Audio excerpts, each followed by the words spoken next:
Finally आप लोगों की डिमांड पे मैं इस ड्रामा का लास्ट पार्ट लेकर के आ गई हूँ।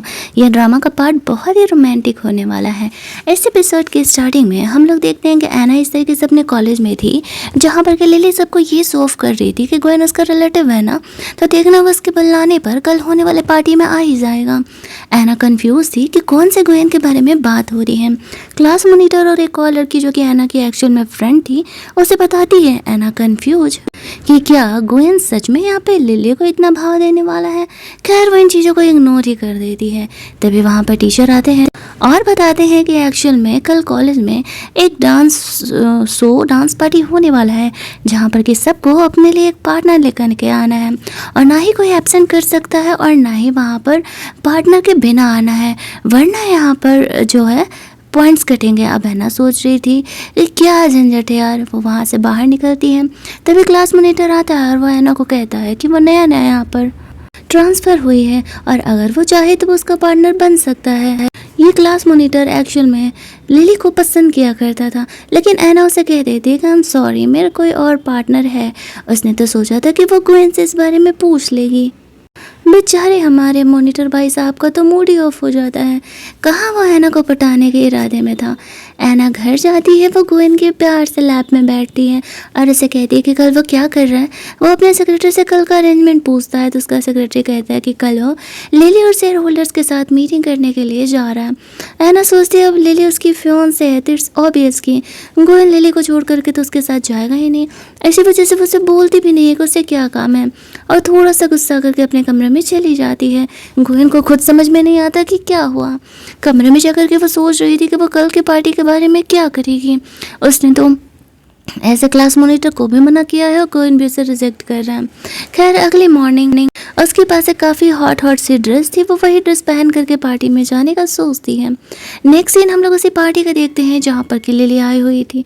वो काफ़ी खूबसूरत ड्रेस पहनी थी, तो जितनी भी लड़कियाँ थी सब यहाँ पर लिली का काफ़ी बड़ाई कर रही होती हैं और लिली शो ऑफ कर रही थी कि वो तो काफ़ी रिच है ना, तो ऐसी ऐसी छोटी छोटी जो भी ड्रेसेज हैं वो मैटर नहीं करती हैं। तभी गोयन के फैमिली की कार से एना यहाँ पर आती है। सब सोच रहे होते हैं कि ये लिली के अंकल जो गोयन है उसकी कार से क्यों आ रही है। एना क्या वो शुगर डैडी है या फिर कोई और मैटर है। एना से ड्रेस पहन करके आती है तो सब उससे घूर रहे होते हैं।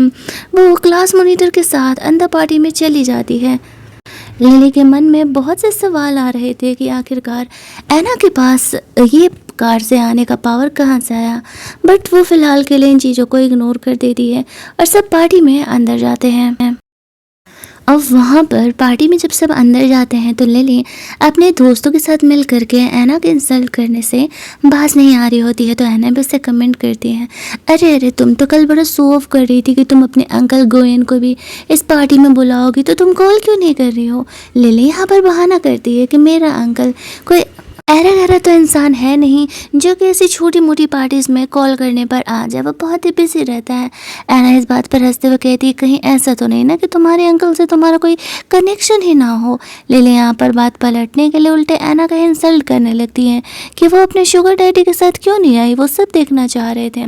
दूसरी तरफ गोयन जब अपने ऑफिस के लिए निकल रहा था तो वो सेक्रेटरी से पूछता है एना कहाँ गई हुई है। तो उसका सेक्रेटरी बताता है कि आज एना के कॉलेज में ऐसे डांस शो था, तो वहाँ पर उसने आपको अपना पार्टनर बनने के लिए बुलाया था, लेकिन आपको तो लिली के साथ जाना था, इसी वजह से आपने उसे मना कर दिया। गोयन को लगता है कि नहीं एना नंबर 1 प्रायोरिटी है उसके लिए, वह लिली के साथ मीटिंग कैंसिल कर देता है और यहाँ पर एना के पास जाने के लिए अपने सेक्रेटरी को बोलता है। इधर पार्टी में जब सब एना का इंसल्ट कर रहे होते हैं, एना उसे कहती है कि वो तो गोयन के घर पे रहती है और एक्चुअल में उसी ने उसे अडॉप्ट किया है। कोई उसकी बातों को ट्रस्ट नहीं कर रहा था, सब एना का मजाक उड़ा रहे होते हैं। तो एना यहाँ पर कहती है, ठीक है अगर तुम लोगों को भरोसा नहीं है तो वो एक कॉल करेगी और गोयन यहाँ पर उनका ये फंक्शन अटेंड करने के लिए आ जाएगा। तो वो लोग कहते हैं हाँ ठीक है, तो अगर ऐसा है तो प्रूफ करो कि एक्चुअल में तुम्हें किसी शुगर डैडी ने नहीं गोयन ने अडॉप्ट किया है। अब एना को नहीं पता था कि गोयन एक्चुअल में इधर ही आ रहा है और उसके एक कॉल पर तुरंत ही फटाक से आ जाएगा। वो गोयन को कॉल करती है तो उसको कॉल करके वो बोलती है कि वो यहाँ अपने डांस फंक्शन में सब उसका मजाक उड़ा रहे हैं कि तुमने मुझे अडॉप्ट नहीं किया है क्या, तुम आ जाओगे पार्टी में। गोयन ओके बोल करके फ़ोन रख देता है। विद इन 1 मिनट वो ऐना के कॉलेज के पार्टी में था। अब ऐना इस तरीके से पार्टी ड्रेस में थी, वो सोचती है कि अगर गोयन ने उसे देख लिया तो वो उसे डांट लगाएगा। सो अलग उसने एक्सपेक्ट नहीं किया था कि वो इतना जल्दी आने वाला है। लिली को लगता है कि वो आके उससे बात करेगा। गोयन उस पर भड़क जाता है और कहता है, मुझे बिल्कुल नहीं पसंद कि लोग मेरा नाम का इस्तेमाल करें। लिली को वो साइड कर देता। अब सब ये शौक होकर के उसे देखने लगते हैं कि एक्चुअल में यहाँ पर लिली तो गोयन के रिलेटिव थी, तो फिर गोयन उसके साथ ऐसा बिहेव क्यों किया। लिली कहती है कि एक्चुअल में ऐना तुम्हारा मजाक उड़ा रही थी, मेरी कोई गलती नहीं है और उसी ने तुम्हें कॉल किया था यहाँ आने के लिए। गोयन ऐना को ढूंढ रहा था। ऐना खुद को छुपाने का कोशिश कर रही होती है, लेकिन इस तरीके से गोयन उसे देखता है तो वह गुस्सा करने लगता है कि वो ऐसी ड्रेस पहन करके, ऐसे सैंडल पहन करके इस पार्टी में क्या कर रही है। साथ ही में वो उसे अपना जैकेट भी ऑफर करता है, जहाँ पर कि ऐना बोलती है कि एक्चुअल में पार्टी में तो सब ऐसा ही ड्रेस पहन करके आते हैं। और जो सारे लोग थे उन्हें तो ऐसा लग रहा था कि ऐना पर गोयन यहाँ पर गुस्सा करेगा क्योंकि उसने सबको झूठ बोला है, लेकिन एक्चुअल में ऐसा था नहीं, ये सबको दिख रहा होता है। गोयन वहाँ से ऐना को पार्टी से ले करके जाता है। सब उसे घूर रहे होते हैं कि सच में यहाँ पर गोयन ने ऐना को अडॉप्ट किया, इट मीन्स कि वो झूठ नहीं बोल रहे हैं।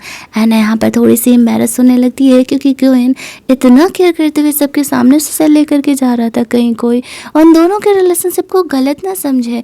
और गोयन यहाँ पर गुस्सा होकर के लिली को पनिशमेंट देने के लिए बोल देता है क्योंकि उसे पता था कि वो क्लास में हमेशा ही ऐना को बुली करते रहती है, साथ ही में उसमें उसके दोस्तों को भी, जो कि यहाँ पर ऐना को बुली करने का कोशिश करते थे। अब तो वो लड़कियाँ गई ही समझो यहाँ से। कार में जाने के बाद गोयन ऐना से कहता है कि उसने कल रात उसे कुछ बताया क्यों नहीं, लेकिन ऐना तो यहाँ पर मैसेज में चैट करने में लगी हुई थी। उसके दोस्तों से कह रहे थे कि हमारा जो क्लास मॉनिटर है वो आज ऐना को कन्फेस करने का प्लान कर रहा था, लेकिन गोयन को देख करके बेचारा कुछ बोल ही नहीं पाया। गोयन देखता है कि वो मैसेज करने में बिजी है और उसकी बातों का ध्यान नहीं दे रही, तो वो फ़ोन छीन लेता है। ऐना उससे फ़ोन वापस लेने का कोशिश करती है, लेकिन वो उसे फ़ोन देने के लिए तैयार ही नहीं था। गोयन उसे कहता है कि तुमने अपने क्लास मॉनिटर को ही दिखाने के लिए ऐसे ड्रेसेस पहने हैं ना। वो उनके मैसेजेस को देख लेता है। यहाँ पर ऐना कहती है कि नहीं, ऐसा बिल्कुल भी नहीं है, डांस पार्टी में तो सब ऐसा ही ड्रेस पहनते, इसी वजह से वो भी ऐसा ड्रेस पहन करके गई हुई है। अभी यहाँ पर ऐना थोड़ी सी टायर्ड थी तो वो गोयन के लैब में सो जाती है। गोयन से वो कहती है, मुझे लगा कि तुम शायद लिली तुम्हारी फियांसे है तो तुम उसे प्रायोरिटी देते हुए उसके साथ मीटिंग करने के लिए जाओगे, इसी वजह से मैंने तुम्हें कल रात पार्टी के बारे में नहीं बोला। लेकिन गोयन उसे कहता है कि नहीं, चाहे मेरी लाइफ में कोई भी आ जाए तुम हमेशा ही मेरी नंबर 1 प्रायोरिटी रहोगे। ऐना कहती है और कल को अगर तुम्हारी शादी होती है तब। गोयन कहता है तब भी मैंने तुम्हें पाल पोस करके बड़ा किया है, तुम मेरी लाइफ की सबसे इम्पोर्टेंट पर्सन हो। ऐना इस बात को सुन करके काफ़ी खुश हो जाती है। गोयन उससे स्पेशल फील करा रहा था। फिर वो ऐसे सो जाती है तो गोयन जब घर पहुंचता है तो वह ऐना को गोद में उठा के लेकर के जाता है और उसे बेड पर आराम ऐसे करने के लिए बोलता है। जब ऐना रेस्ट करी होती है तो वो अपने कमरे में जाना चाह रहा था, लेकिन ऐना उसका हाथ पकड़ करके रोक लेती है। नींद में बोल रही होती है उसे छोड़ करके नहीं जाने के लिए। गोयन यहाँ पर ऐना का सैंडल वैंडल खोलता है और साथ ही में बोलता है कि वो उसे कहीं छोड़ करके नहीं जा रहा, वो आराम करे। ऐना को वो प्यार से देख रहा था और ना जाने क्यों वो उसकी ब्यूटी से अट्रैक्ट होते जा रहा था। फ्लैशबैक में उसे उस लड़की की झलक ऐना में दिखती है। लिली ने बोला भी था कि तुम और ऐना कभी एक नहीं हो सकते हैं। ऐना के बारे में अगर तुम अलग थॉट भी रखते हो तो कुछ भी नहीं बदलेगा। और साथ ही में गोयन ने यहाँ पर ऐना का बॉयफ्रेंड बन सकता है, इस बारे में भी मैसेजेस देखे थे तो वो काफ़ी जलस था। अभी यहाँ पर इस तरीके से ऐना नींद में ही गोयन को अपने करीब खींच लेती है तो गोयन खुद को कंट्रोल नहीं कर पाता और वो ऐना को किस कर लेता है। फिर कुछ ही सेकंड में उसे होश आता है, उसे ऐसा लगता है कि वो गलत कर रहा है और फिर वो जल्दी जल्दी उससे खुद से माफ़ी मांगते हुए वॉशरूम में चले जाता है। खुद का वो फेस वॉश कर रहा था और सोच रहा था कि ऐना वो लड़की कैसे हो सकती है। वो बार बार खुद को इसी बात का दिलासा दे रहा था कि नहीं, उस रात वाली लड़की ऐना नहीं हो सकती है, बट उसे पता नहीं था कि उसे ऐना से प्यार हो चुका है। वो ये बात खुद तक ही रखने का डिसाइड करता है। अगली मॉर्निंग वो ऑफिस जा चुका था। ऐना यहाँ पर उठ करके आती है। सेक्रेटरी से मतलब हेल्पर से पूछने पर उसे पता चलता है कि गोयन यहाँ पर अर्ली मॉर्निंग काफ़ी देर से नहा रहा था और फिर वो ऑफिस के लिए निकल गया है। अब ऐना सोचती है इतना देर से नहाएगा तो उसकी तबीयत ख़राब हो जाएगी, उसको कोई प्रॉब्लम है क्या, वो जानना चाहती थी। ब्रेकफास्ट वगैरह करके जब वो अपने क्लास में जाती है तो वहाँ पर दो बच्चे आपस में बात कर रहे थे, ऐना के बारे में ही चुगली कर रहे होते हैं कि गोयन ने भले ही ऐना को अडॉप्ट किया है लेकिन उनका खून का कोई रिश्ता नहीं है। और जिस तरीके से कल वो ऐना को सेव करके लेकर के गया, मुझे तो लगता है कि इन दोनों के बीच कोई ना कोई सीक्रेट अफेयर ज़रूर चल रहा है। ऐना गोयन के बारे में जब बकवास बातें सुनती है तो उसे बहुत ही गुस्सा आ जाता है और वो उन दोनों से लड़ाई करने लगती है। उस लड़के के पास एक बैट था और वो उस बैट से लेकर के ऐना पर अटैक करने का सोचता है, लेकिन जैसा वो करता उसी समय जो क्लास मॉनिटर था वो आकर के ऐना को सेव कर लेता है। मॉनिटर को देख करके वो बंदा वहाँ से फरार हो जाता है। मॉनिटर अपनी छोड़ करके ऐना के बारे में पूछ रहा था कि वो ठीक तो है ना। ऐना कहती है कि हाँ मैं ठीक हूँ लेकिन तुम्हारे सर पर चोट लगा है, चलो जल्दी हॉस्पिटल चलते हैं और तुम्हें मेरी हेल्प करने की ज़रूरत नहीं थी, मैं खुद का प्रोटेक्शन कर लेती। दूसरी तरफ यहाँ पर गोयन को अपने सेक्रेटरी के थ्रू पता चलता है कि ऐना की लड़ाई हो गई है क्लास के बच्चे लोगों के साथ और वो हॉस्पिटल में है। उसे ऐना की फिक्र हो रही थी। इधर ऐना को वो क्लास मॉनिटर का से फर्स्ट एड कराने के बाद वो उसका फिक्र कर रही थी कि वो ठीक तो है ना। वो मॉनिटर कहता है कि हाँ वो ठीक है, वो घबरा रहा था कि कहीं ऐना को चोट न लग गया हो। फिर वो फाइनली यहाँ पर ऐना को कन्फेस करने का सोचता है। वो ऐना से कहता है कि क्या वो उसे परसू कर सकता है क्योंकि वो उससे पसंद करता है, क्या वो उसे कन्फेस कर सकता है कि क्या वो उसकी गर्लफ्रेंड बनेगी। ऐना अभी उसके कन्फेशन को रिजेक्ट ही करने वाली थी क्योंकि वो तो गोयन को पसंद करने लगी थी, तो किसी और के साथ रिलेशनशिप में आना तो पॉसिबल ही नहीं था। इससे पहले कि ऐना उसे रिजेक्ट कर पाती वहाँ पर गोयन आ जाता है और वो क्लास मॉनिटर की बातों को सुन लेता है। ऐना को जेलसी से वो अपने तरफ खींचता है। क्लास मॉनिटर कहता है आई नो कि तुम उसके अंकल हो और तुम्हें मैं ऐना के लिए डिजर्विंग नहीं लग रहा हूँ, बट डोंट वरी, मैं ऐना को कभी हर्ट नहीं करूँगा और उसके लिए एक बड़ा आदमी भी बनूंगा। गोयन कहता है कि तुम ऐना को डिजर्व ही नहीं करते और ऐसा कह के वो ऐना को वहाँ से ले करके जाता है जहाँ पर कि वो काफ़ी ज़्यादा जेलस था। ऐना को वो कॉरिडोर में लेकर के जाता है। ऐना को समझ नहीं आता गोयन को हुआ क्या। क्लास मॉनिटर ऐना और गोयन को फॉलो कर रहा था गोयन से बात करने के लिए। ऐना को वो कहता है कि क्या वो उसके कन्फेशन को हाँ कहने वाली थी, अगर वो नहीं आता तो। ऐना कहती है नहीं ऐसा नहीं है, मैं उसे नहीं पसंद करती। गोयन उसे कहता है तुम्हें मुझ में और उस क्लास मॉनिटर में से किसी एक को चूज करना होगा। ऐना कहती है कि इसलिए मैं तुम्हें चूज करने वाली हूँ। तो फिर गोयन उसे कहता है तो फिर ठीक है। फिर वो आगे बढ़ के ऐना को किस करने लगता है। वो तो किस उसे इसलिए कर रहा था क्योंकि वो बहुत ही जेलस था और वो क्लास मॉनिटर को दिखाना चाहता था कि ऐना के लाइफ में उसकी कोई जगह नहीं है। अब यहाँ पर जब उसका क्लास मॉनिटर ये चीज़ देखता है तो बेचारे का दिल ही टूट जाता है। वो समझ जाता है कि गोयन यहाँ पर पेरेंटल वाला प्रोटेक्शन नहीं कर रहा था, वो जेलस था उससे, और वही देखने के बाद वहाँ से चले जाता है। ऐना को समझ नहीं आता कि वो क्या रिएक्ट करे, तो वो वापस से गोयन को किस बैक करने लगती है। थोड़ी देर ये दोनों एक दूसरे को किस करते हैं। फिर गोयन को होश आता है कि शायद वो गलत कर रहा है। वो साइड हो जाता है और ऐना को कहता है कि अब वो क्लास मॉनिटर तुम्हें परेशान नहीं करेगा। ऐना कहती है मतलब। गोयन बोलता है मैं तो ये बस एक्टिंग कर रहा था और वो अब तुम्हें परेशान नहीं करने वाला है। ऐना कहती है लेकिन तुमने मुझे किस किया। गोयन कहता है हाँ बट वो एक्टिंग था। ऐना कहती है लेकिन वो किस भी तो था। गोयन कहता है तुम्हें इस बारे में ज़्यादा सोचने की ज़रूरत नहीं है। तभी वहाँ पर ऐना को वॉमिटिंग फील होने लगती है। गोयन कहता है तुम्हारी तबीयत तो ठीक है। ऐना सोचती है कि इस मंथ से पीरियड्स नहीं आए हैं, कहीं वो प्रेग्नेंट तो नहीं है। वो गोयन को झूठ बोल देती है कि हाँ शायद मॉर्निंग में उसने कुछ उल्टा सीधा खा लिया होगा। घर जाकर के जब वो चेक करती है प्रेगनेंसी टेस्ट के से तो उससे पता चलता है कि वो एक्चुअल में प्रेग्नेंट है। वो सोच रही थी कि वो अभी गोयन को ये नहीं बता पाई कि उस रात वाली लड़की वही है और यहाँ पर वो प्रेग्नेंट भी हो गया। वो करे तो क्या करे, बहुत ही परेशान थी। बट फिर वो सोचती है कि आज जिस तरीके से गोयन ने उसे किस किया है उससे तो यही पता चल रहा है कि वो भी उसे पसंद करता है, उसे इस बारे में उससे बात करना चाहिए। वो यही सोचते हुए बाहर पता करने के लिए जाती है कि गोयन किधर गया हुआ है। जब वो बाहर हॉल में जाती है गोयन को ढूंढते हुए तो उसे उसका सेक्रेटरी मिलता है। सेक्रेटरी से जब ऐना पूछती है कि गोयन किधर है तो उसका सेक्रेटरी से कहता है एक्चुअल में वो लिली के साथ शेयर होल्डर की मीटिंग करने के लिए गया हुआ है। अब ऐना जिद करने लगती है कि उसे भी जाना है। उसका सेक्रेटरी उसे समझाता है कि वो दोनों इम्पोर्टेंट मीटिंग के लिए गए हुए हैं, ऐना वहाँ पर जाकर के बोर हो जाएगी। लेकिन ऐना जिद पकड़ के बैठी थी कि नहीं, उसे भी जाना है।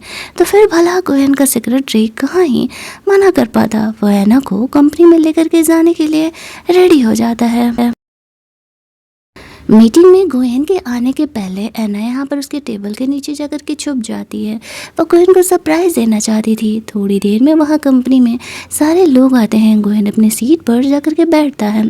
थोड़ी देर बाद ऐना उसका पैंट पकड़ के नीचे खींचती है तो गोयन ने देख करके शॉक्ड रहता है कि ऐना यहाँ पर क्या कर रही है। किसी को डाउट ना, इस वजह से एकदम नॉर्मल बिहेव करता है। ऐना उसे कहती है कि वो यहाँ पर उसे सरप्राइज देने के लिए आई हुई थी। गोयन जानबूझ करके टेबल के नीचे पेन गिराता है ताकि वो गोयन से बात कर सके और वो नीचे से झुकता है। ऐना को कहता है कि वो यहाँ क्या कर रही है। ऐना उसे कहती है वो तो उसे सरप्राइज देने के लिए आई थी। गोयन उठने लगता है तो वो उसका टाई पकड़ करके नीचे खींच करके उसे किस कर लेती है। गोयन के लिए काफ़ी शॉकिंग था। वो खुद की फीलिंग को कंट्रोल नहीं कर पाता और उठ के खड़े हो जाता है। सब शौक हो जाते हैं कि यहाँ पर चल क्या रहा है। वैसे खड़ा होता है, ऐना को टेबल के नीचे से पकड़ के निकालता है। सारे शेयर होल्डर्स ये देख करके शॉक्ड हो जाते हैं कि ऐना यहाँ पर क्या कर रही है एंड मोस्ट इम्पॉर्टेंटली वो ऐसे गोयन के टेबल के नीचे क्या कर रही है। वो ऐना को वहाँ से लेकर के जाता है और मीटिंग को यहाँ पर कैंसिल कर देता है। गोयन के लिए थोड़े से पंगे यहाँ पर बढ़ने वाले थे। लिली उनके पीछे पीछे जाती है। कमरे में लेकर के जाने पर वो ऐना पर कहता है कि वो ये क्या कर रही थी। ऐना उसे कहती है कि एक्चुअल में वो गोयन को पसंद करती है। यही बात वो यहाँ पर बताने के लिए आई थी। गोयन उसे कहता है कि तुम्हें पता है मेरे तुम्हारे बीच ऐसा कुछ भी नहीं हो सकता। गोयन कहती है कि क्या वो लिली से शादी करने का प्लान कर रहा है। तो वो अपनी फीलिंग को छुपाते हुए कह देता है कि हाँ, वो लिली से शादी करने का प्लान कर रहा है। तो ऐना उसे कहती है फिर उसने मुझे किस क्यों किया। गोयन कहता है तुम्हें पता है कि मैंने तुम्हें किस इसलिए किया क्योंकि मैं यहाँ पर उस क्लास मॉनिटर को तुमसे दूर रखना चाहता था। वो तुम्हारे लिए सही नहीं है। ऐना गुस्सा आ जाती है कि वो इस तरीके से उसकी पर्सनल लाइफ में इंटरफेयर नहीं कर सकता है। और फिर वो गुस्सा करके उसे बताने ही वाली थी कि यहाँ पर उस रात वाली लड़की वही है। लेकिन तभी वहाँ पर लिली आने लगती है तो वो कुछ नहीं बोल पाती है और गुस्से में फिर ऑफिस से बाहर निकल जाती है। गोयन उसके पीछे पीछे ऐना से बात करने के लिए यहाँ पर जा ही रहा था कि तभी वहाँ पर लिली उसे रोक लेती है। वो उसे कहती है तुम्हें पता है तुम्हारा ये मीटिंग कैंसिल करना तुम पर कितना बुरा असर डाल सकता है। लिली उसे तो गोयन उसे कहता है तुम्हें इस बात की फिक्र करने की कोई ज़रूरत नहीं है। जब वो ऐना के पीछे जा रहा था तो लिली उसे रोकते हुए कहती है कि क्या तुम सच में ऐना को पसंद करते हो। गोयन कहता है कि मेरा पर्सनल मैटर है और वो उसे इंटरफेयर नहीं कर सकती। लिली उसे कहती है तुम्हें याद तो है ना कि ऐना के मॉम डैड की डेथ कैसे हुई थी। क्या तुम इस गिल्ट से कभी बाहर निकल पाओगे। ऐना को बता सकते हो। नहीं ना, तुम दोनों कभी एक नहीं हो सकते। गोयन चुपचाप वहाँ से चले जाता है। इधर ऐना स्नोफॉल में रोड साइड ऐसे ही टहल रही होती है। सोच रही होती है कि गोयन इतने सालों से उसका इतने अच्छे तरीके से ख्याल रखा। बचपन से लेकर के आज तक उसने इतने प्यार से उसे पाला है, लेकिन क्या वो सच में उसे पसंद नहीं करता। उसका बिहेवियर तो कुछ और ही कहता है। ऐना कंफ्यूज थी। गोयन के साथ बिताए वक्त को याद कर रही होती है। तभी गोयन यहाँ पर अम्ब्रेला लेकर के आता है। ऐना उसे कहती है कि तुम यहाँ पर क्या कर रहे हो। गोयन उसे कहता है कि मैं तुम्हें घर लेकर के जाने के लिए आया हुआ हूँ। ऐना कहती है मेरा कोई घर नहीं है। मॉम डैड के जाने के बाद अब मेरा कोई अपना घर नहीं है। गोयन उसे कहता है जिस घर में तुम रहती हो वो घर तुम्हारा ही है। चाहे मेरे लाइफ में कोई भी आ जाए उससे चीज़ें नहीं बदलेंगी। तुम मेरी लाइफ की नंबर 1 प्रायोरिटी रहोगी। ऐना घर नहीं जाना चाह रही थी तो गोयन उसे ज़बरदस्ती अपने साथ ऐसे गोद में उठा करके घर लेके जाता है। इन दोनों को ऐसे जाते हुए यहाँ पर लिली देख रही थी। जेलस होकर के वो फ्लैशबैक में याद कर रही थी कि गोयन ने उसे बोला था कि भले ही वो ऐना के साथ नहीं हो सकता है लेकिन वो लिली से भी कभी शादी नहीं करेगा। बेहतर होगा कि वो ऐना को परेशान करना बंद कर दे। वो यहाँ से कह के चले जाता है। लेकिन लिली ने सोचा था वो गोयन को किसी और का होने नहीं देगी, चाहे जो भी हो जाए। अगर गोयन उसका नहीं हो सकता तो वो किसी और का नहीं होगा। और अब वो ऐना और गोयन को अलग करने के लिए कुछ ट्रिक्स आजमाने का सोच रही होती है। इधर हम लोग जीजी को देखते हैं, ऐना की सौतेली सिस्टर जो कि अब पैरालाइज्ड हो चुकी थी। गुस्से में गोयन ने उसकी इतनी पिटाई लगाई थी। उसी से बात करने के लिए लिली वहाँ पर जाती है। लिली को वो पहचानती नहीं थी। लिली से वो पूछती है वो कौन है। तो लिली यहाँ पर अपना इंट्रोडक्शन लेती है और कह रही है आई नो कि तुम्हारी और मेरी दोनों की कॉमन दुश्मन ऐना ही है। तुम्हारी वजह से तुम्हारी जो ये हालत है वो ऐना की वजह से ही है, तो क्यों ना हम साथ मिल कर के काम करें। अब यहाँ पर लिली उसके साथ मिल कर के काम करने के लिए रेडी हो जाती है। जीजू उसे आइडिया देती है कि लिली उसे आइडिया देती है कि उसे क्या करना होगा ऐना और गोयन को अलग करने के लिए। गोयन से एक बार ऐना अलग हो गई तो फिर ऐना की कोई औकात ही नहीं है। जीजू और उसकी फैमिली चाहे जो चाहे उसके साथ कर सकती है। जीजी उसके साथ वर्क करने के लिए रेडी हो जाती है। ऑन द अदर साइड हम लोग ऐना को देखते हैं जो कि गोयन के लैब में सो रही थी और वह भी उसी का नाम ले रही होती है। घर पहुंचने के बाद गोयन यहाँ पर खुद की फीलिंग को कंट्रोल करने को सोच रहा था। वो अपने फ्रेंड को कॉल करता है और उसे लेट नाइट उसे अपने साथ ड्रिंक करने चलने के लिए बोलता है। वो क्लब में था जहाँ पर कि उसका फ्रेंड आता है।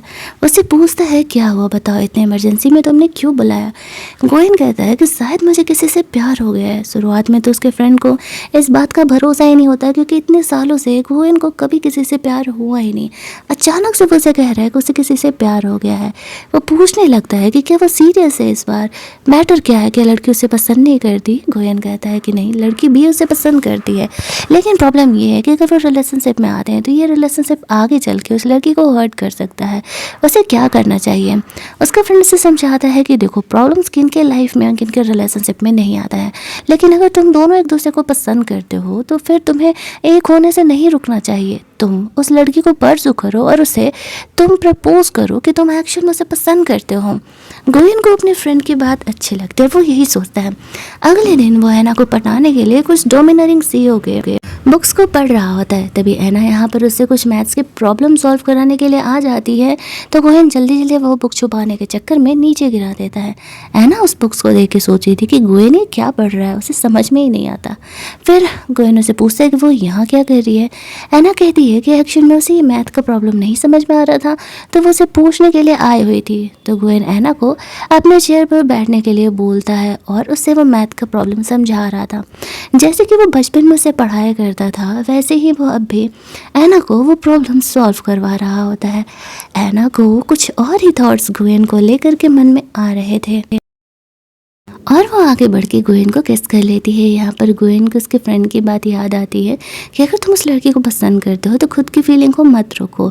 तो फिर वो आगे बढ़ के ऐना को किस कर लेता है। ऐना कंफ्यूज थी कि उसने तो गोयन को यहाँ पर चेक्स पे किस किया था, ये लिप टू लिप किस का क्या मतलब है।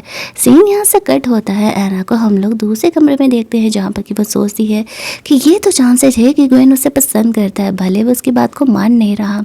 तभी वहाँ पर उसे जीजी का कॉल आता है। वो कॉल इग्नोर करना चाह रही थी, लेकिन जीजी उसे कहती है कि तुम जानना नहीं चाहोगे कि तुम्हारे मॉम डैड का डेथ किस वजह से हुआ। तुम्हारे मॉम डैड के अंतिम के कुछ लास्ट लेटर्स मेरे पास है, अगर तुम उन्हें पाना चाहती हो तो तुम्हें कल मेरी फैमिली में आना पड़ेगा। मॉम डैड भी तुमसे मिलना चाहते हैं, पिछले 10 सालों से वो तुमसे नहीं मिले हैं।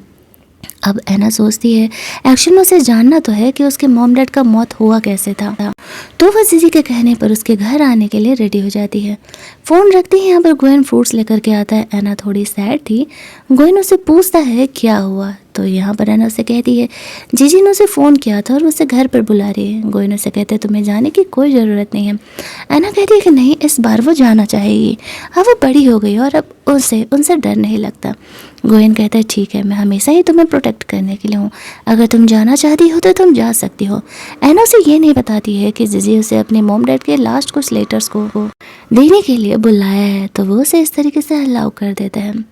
आफ्टर दैट हम लोग देखते हैं वो उसे अपने ही कार से छोड़ने के लिए गया था। ऐना जीजी के घर के बाहर थी।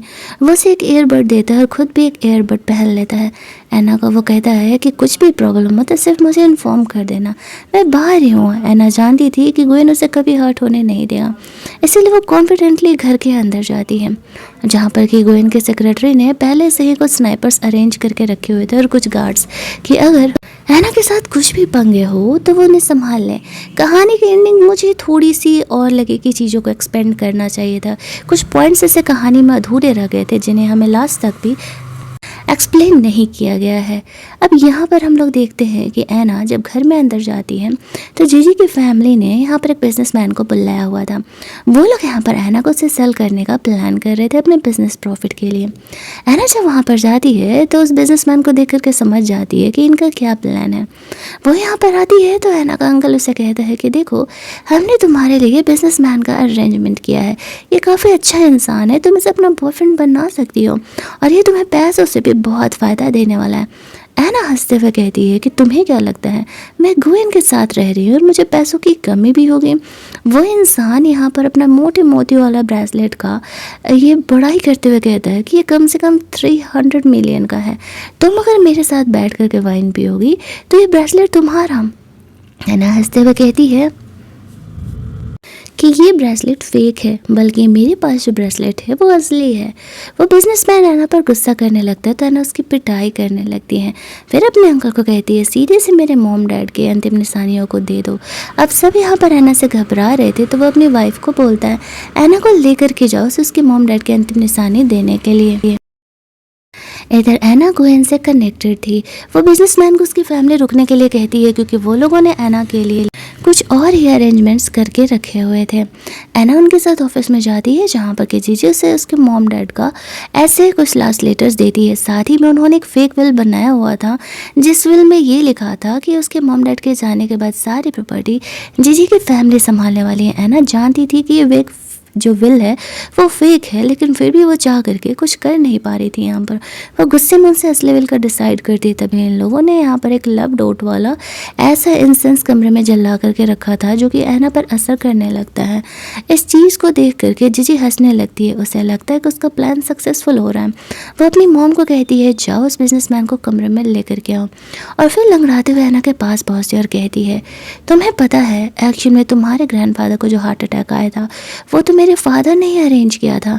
मेरे और तुम्हारे मॉम डैड को मारने के पीछे कोई और नहीं, यहाँ पर कौन होने वाला है तुम गेस भी नहीं कर सकती हो।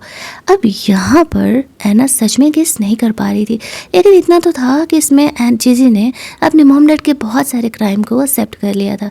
तभी ऐना नॉर्मल हो जाती है। देख करके जीजी शॉक्ड हो जाती है। ऐना बताती है कि उसने इन बातों को रिकॉर्ड कर लिया और वो जल्दी ही जेल जाने वाले हैं। ऐना यहाँ पर आने से पहले एंटीडोट लेकर के आई थी, उसे पता था यहाँ पर ऐसा कुछ होने वाला है। जीजी के मॉम ऐना पर गुस्सा करते हुए उसे वहाँ से जाने देने के लिए कहती है। वो वॉइस रिकॉर्डर देने के लिए कहती है, लेकिन तभी ऐना गुएन को इशारा करती है आ जाओ, और गुएन गार्ड्स के साथ वहाँ पर आ जाता है। उसके आते ही ऐना गुएन से कहती है कि तुमने जो मुझे दवा दिया था वो तो सच में काफ़ी अच्छा है, लेकिन इन दोनों को क्या हुआ। गुएन से कहते हैं जो दवा ये लोग तुम्हें देना चाहते थे एक्चुअल में मैंने उन्हें दे दिया। तो यहाँ पर उसी नशे की हालत में जीजी के डैड और वो बिजनेसमैन था। गुएन ऐना को वहाँ से लेकर के जाता और कहता है इन चारों को एक कमरों में बंद कर दो। अब दवा के असर की वजह से वो बिजनेसमैन यहाँ पर जीजी पर अटैक करने लगता है और जीजी के साथ वो इंटीमेट होता है। बाहर जाकर के ऐना उसे बोलती है इस बॉक्स में उसके मॉम डैड के अंतिम निशानियां हैं। ये बात सुन करके गुएन थोड़ा सैड हो जाता है। उसे ये बात तो पता चल गया था कि आज नहीं तो कल ऐना को अब इस बात की सच्चाई पता चलने वाली है। उसके मॉम डैड कैसे मरे थे। वो काफ़ी घबराया हुआ था। उसे सैड देख करके ऐना पूछती है क्या हुआ, वो क्यों परेशान है। गुएन उसे कहता है कुछ नहीं। वो ऐना को नहीं बताता है। फिर वो उसे अपने साथ घर लेकर के जाता है जहाँ पर भी उसे पता चला था कि एक्चुअल में ये सब कुछ लिली ने जीजी के साथ मिल करके करवाया है, लेकिन ये बातें आने को नहीं पता था। वो लोग वहाँ जाते हैं तो ऐना उन दोनों को बात करने के लिए छोड़ करके जाने लगती है। गुएन उसे रोकता है और लिली को कहता है मैंने तुम्हें वार्न किया था कि तुम उसे परेशान नहीं करोगे, लेकिन तुम समझी नहीं। लिली अपनी गलती मानने के लिए तैयार नहीं थी। गुएन का एक थप्पड़ उसे याद दिला देता है कि उसने क्या गलत किया है। गुएन उसे कहता है मैंने तुम्हें वार्न किया था कि मैं किसी हालत में तुमसे शादी नहीं करने वाला हूँ। वो अपने गार्ड्स लोगों को उन्हें 100 थप्पड़ मारने के लिए कहता है क्योंकि उसने ऐना को हर्ट करने के लिए बोला था। उसका सेक्रेटरी अपने काम में लगा हुआ था। ऐना को लग रहा था कि शायद ये थोड़ा ज़्यादा ही हो गया। गुएन अपनी फियांसे को ऐसे थप्पड़ कैसे मार सकता है। गुएन उसे कहते तुम्हें इस बात की फिक्र करने की कोई ज़रूरत नहीं है। गुएन उसे कहता है कि तुम गलत कर रहे हो, तुम्हें पता भी नहीं कि मैं किस फैमिली की डॉटर हूँ। गुएन उसे कहता है अफसोस कि अब तुम बैंकरप्ट हो चुकी हो। जिस दिन से तुमने ऐना से पंगा लिया उसी टाइम से। फिर वो ऐना को कमरे में लेकर के जाता है और अपने सेक्रेटरी को तब तक थप्पड़ मारना कंटिन्यू करने के लिए बोलता है जब तक कि नंबर 100 पे ना पहुंच जाए। फिर जब वो लोग घर जाते हैं तो वहाँ पर ऐना उसे कहती है, लेकिन ये तो तुम्हारी फियांसे थी ना, तो फिर तुम उसे इतनी पिटाई क्यों करा रहे हो। गोयन उसे कहता है, मैंने तुमसे झूठ बोला था, ये कोई मेरी फियांसे नहीं है, मैं इससे शादी नहीं करने वाला। ऐना उसे कहती है, अच्छा तुमने क्यों झूठ बोला था, क्या तुम किसी और को पसंद करते हो। गोयन मन में सोचता है कि हाँ वो तुम हो और मैं तुमसे शादी करना चाहता हूँ, लेकिन मैं ऐना को कह नहीं पाता क्योंकि उसके मॉम डैड का डेथ का सच्चाई भी उसे पता नहीं चला था। तभी वहाँ पर इस तरीके से गोहिन को पता चलता है कि एक्चुअल में वो गर्ल मिल गई है जैसे कि गोहिन ढूंढ रहा था, वो सिरात वाली। ऐना सोचती है वो गर्ल कैसे मिल सकती है, वो गर्ल तो वो खुद है, तो फिर गोहिन को वो गर्ल कैसे मिल सकती है। गोहिन ऐना को यहाँ पर कमरे में वेट करने के लिए बोलता है, वो जल्दी ही इस मैटर को सॉल्व करके आएगा और फिर कमरे से बाहर निकल जाता है। ऐना सोचती है यार अभी ये क्या नया पंगा है। वो यहाँ पर अभी गोहिन को बताने के लिए सोच रही थी कि वो वही गर्ल है, बट बता नहीं पाती है। कमरे में बैठे बैठे वो बोर हो रही थी, उसे समझ नहीं आता है कि वो क्या करे, तो वो नीचे हॉल में चली जाती है जहाँ पर कि अब भी गोयन का दूसरा सेक्रेटरी लिली को थोपिया रहा होता है। उसका सेक्रेटरी कहता है कि बस अभी 100 स्लैब्स तो पूरे ही हुए हैं। ऐना हंसते हुए लिली को कहती है, ठीक है लेके जाओ उसे। लिली इस बात पर हंसते हुए कहती है कि तुम खुद को बहुत प्राउड फील कर रहे हो, तुम्हें क्या लगता है गोयन एक्चुअली में तुमसे प्यार करता है। नहीं, उसके मन में बस तुम्हें लेकर के एक गिल्ट है और इसी वजह से वो यहाँ पर तुम्हारे लिए इतना कुछ करता है। ऐना कहती है, मैं तुम्हारी इन बकवास बातों में नहीं आने वाली। तो लिली उसे कहती है कि तुम्हें अब तक शायद नहीं पता चला है कि तुम्हारे मॉम डैड का मौत कैसा हुआ था। तुम वो बॉक्स लेकर के आई हो ना, जाओ जाकर के उस बॉक्स को पढ़ो, तुम्हें पता चल जाएगा कि तुम्हारे मॉम डैड के मौत के पीछे किसी और का नहीं, गोयन का ही हाथ है। ऐना को लग रहा था कि लिली यहाँ पर बकवास कर रही है और सच में ऐसा कुछ नहीं है, और अगर ऐसा होता भी तो यहाँ पर गोयन उसे ज़रूर बताता। वह सेक्रेटरी को लिली को वहाँ से लेकर के जाने के लिए कहती है और फिर अपने कमरे में चली जाती है जहाँ पर कि वो लिली की बातों पर भरोसा तो नहीं कर रही थी, लेकिन सच उसे जानना जरूरी था। इस वजह से वो अपने डैड मॉम के बॉक्स को खोल करके देखती है। एक पेपर उसमें ऐसा था जिसे देख करके वो शॉक्ड हो जाती है। थोड़ी देर बाद गोयन वापस आता है, कमरे में ऐसे बिखरे हुए पेपर देख करके वो शॉक्ड हो जाता है। ऐना से पूछता है क्या हुआ। ऐना उसे अपने डैड का डेथ सर्टिफिकेट दिखाते हुए कहती है, इसमें तुम्हारे सिग्नेचर क्यों है, क्या सच में मेरे मॉम डैड के डेथ के पीछे तुम्हारा हाथ है, मुझे सब सच जानना है। गोयन भी यहाँ पे रोने लगता है और उसे सच्चाई बताता है। एक्चुअल में ऐना के डैड बहुत बड़े बिजनेसमैन थे, अच्छी खासी फैमिली से वो बिलोंग करते थे, लेकिन ऐना की मॉम से शादी करने के लिए उन्हें अपनी फैमिली को छोड़ना पड़ा। उनकी फैमिली उसके मॉम डैड के मैरिज रिलेशनशिप को एक्सेप्ट नहीं कर रहे थे, तो ऐना के डैड ने अपनी फैमिली छोड़ दी। कुछ साल बाद उसकी फैमिली ने गोयन को अडॉप्ट किया था ताकि घर का पूरा कारोबार वो संभाल सके। अब यहाँ पर कुछ सालों बाद गोयन ऐना के डैड को घर में वापस लाने के लिए जाता है। जब वो वहाँ पर पहुँचता है तो देखता है कि कुछ किलर्स यहाँ पर घर पर आए हुए हैं। उन्होंने पहले ही ऐना की मॉम को मार डाला है और ऐना के जो डैड है वो खुद को बचाने का कोशिश कर रहे हैं। गोयन यहाँ पर आकर के उन गुंडे लोगों से ऐना के डैड को बचाने का हेल्प करता है। उनमें से एक किलर गोयन पर अटैक कर रहा था और ऐना के डैड बीच में आ जाते हैं, नाइफ उन्हें लग जाता है और वहाँ पर उनका डेथ हो जाता है। मरने से पहले उन्होंने गोयन को कहा था, ऐना का ख्याल रखना, आज से तुम्हारी जिम्मेदारी है। उन्हें पता था एक न एक दिन किलर उन्हें मारने के लिए आने ही वाला है, इसी वजह से उन्होंने पहले ही अपना यह डेथ सर्टिफिकेट बना करके रखा हुआ था। अब ऐना को सच्चाई पता चल जाती है। गोयन उसे कहता है, मैं तुम्हें ये बात तब से इसलिए नहीं बता रहा था क्योंकि तुम उसे हेट करने लगोगे कि तुम्हारे डैड की ज़िंदगी एक्चुअल में मेरी वजह से गई है। ऐना गुस्से में गोयन को कमरे से जाने के लिए कहती है। वो कहती है उसे अकेले रहना, उसे किसी से बात नहीं करना। गोयन जानता था कि ऐना अभी बहुत ही ज़्यादा हर्ट है, तो फिर वो चुपचाप कमरे से चले जाता है। इस इंसिडेंट के बाद ऐना को लगने लगता है कि कहीं ना कहीं गोयन सच में उसके लिए सिर्फ गिल्ट की फीलिंग रखता है, वो उसे पसंद नहीं करता है और वो कैसे गोयन से प्यार कर सकती है। वो इन चीज़ों को लेकर के बहुत ज़्यादा ही सैड थी। बाहर जाकर के वो अपने सेक्रेटरी को ऑर्डर देता है लिली की पूरी फैमिली को ख़त्म कर देने के लिए।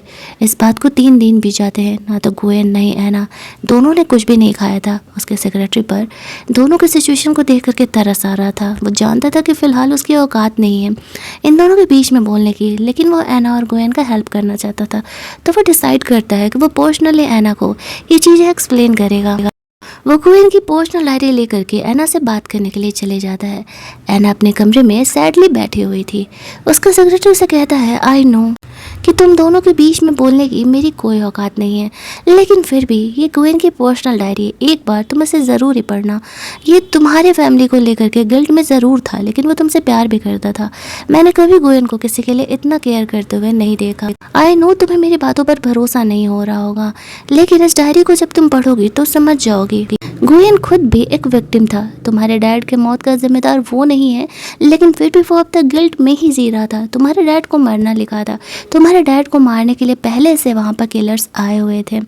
ऐना को ये बातें सही तो लग रही होती, लेकिन फिर भी वो कैसे गोयन को माफ़ कर दे, इतने सालों से ये राज उसे छुपा करके रखने के लिए। उसका सेक्रेटरी उसे वो पर्सनल डायरी देता है और कहता है इसे पढ़ना ज़रूर, शायद इसे तुम गोयन को समझ सको। ऐसा कह के वो वहाँ से चले जाता है। ऐना उसकी पर्सनल डायरी पढ़ती है, जिसमें कि शुरुआत से लेकर के अब तक उसने सिर्फ और सिर्फ ऐना के बारे में ही लिखा था। ऐना की शुरुआत से लेकर के अब तक की सारी एक्टिविटीज़, उसके साथ बिताया हुआ हैप्पी मोमेंट, ऐना का पसंद, ऐना का नापसंद, हर एक चीज़ें, जिससे कि उसे ये तो प्रूफ हो रहा था कि गोयन एक्चुअल में उसे पसंद करता है, गर्लफ्रेंड वाला, not like a family member. वो कहती है ठीक है, वो गोयन को एक मौका और देने के लिए तैयार है। फिलहाल गोयन कहाँ है, तो उसका सेक्रेटरी उसे बताता है कि वो तुम्हारे पुराने घर गया हुआ है, जहाँ पर कि तुम्हारे मॉम डैड की डेथ हुई थी। सीन कट होता है, हमें गोयन को दिखाया जाता है। गोयन उस घर पर था। ऐना वहाँ पर जाती है और कहती है मैंने तुम्हें माफ़ कर दिया है। तुम्हारे सेक्रेटरी ने मुझे तुम्हारी पर्सनल डायरी दिखाई। मुझे समझ में आ गया कि मेरे मॉम डैड का मौत का जिम्मेदार तुम नहीं हो। उन्हें मारने के लिए किसी और ने किलर भेजा ही था। मैं भी तुमसे प्यार करती हूँ, तुम भी मुझसे प्यार करते हो। मेरे पास तुम्हारे लिए गुड न्यूज़ है। गोयन खुश हो जाता है, हालांकि ये सबसे बड़ा गुड न्यूज़ था उसके लिए कि ऐना ने उसे माफ़ कर दिया। ऐना उसे बताती है कि उस रात वाली लड़की वो है जिसके साथ गोयन इंटीमेट हुआ था। और एक और गुड न्यूज़ ये है कि ऐना प्रेग्नेंट है। गोयन ये बात सुनकर के बहुत ही खुश हो जाता है और इस कहानी की एक हैप्पी एंडिंग होती है। बट कहानी के कुछ पॉइंट्स थे जो कि डिस्कस नहीं हुआ। वो पॉइंट्स मुझे ये लगे कि जैसे आखिरकार किसने ऐना की फैमिली को मारने के लिए किलर्स भेजा होगा, और अगर वो सच में जीजी और उसकी फैमिली है तो फिर गोयन ने उन्हें पनिशमेंट क्यों नहीं दिलाया। जीजी और उसकी फैमिली को भी तो पनिशमेंट मिलना चाहिए था। और ऐना की जो प्रॉपर्टी है जो कि गोयन के ऐना के डैड के नाम पर थी, वो ऐना को मिलनी चाहिए थी ना। और लिली की फैमिली तो भले ही गोयन ने बैंकरप्ट कर दिया था। तो कुछ यही एक दो पॉइंट्स थे जो मुझे लगे थे कि कहानी के एंडिंग में एक्सप्लेन तो करने चाहिए थे, या फिर इससे रिलेटेड चीज़ों को दिखानी चाहिए थी। आपको भी ऐसा लगता है और कहानी अच्छी लगी होगी तो वीडियो को लाइक और शेयर करना मत भूलना। चैनल को सब्सक्राइब कर लेना, क्योंकि मैं ऐसे टाइप के और मस्त मस्त वाली कहानियाँ आप लोगों के लिए लेकर के आने वाली हूँ। पार्ट 1 पे जितना प्यार दिखाया, पार्ट 2 पर भी आई होप कि आप लोग उतना ही प्यार दिखाओगे। मिलते हैं हम लोग जल्दी ही।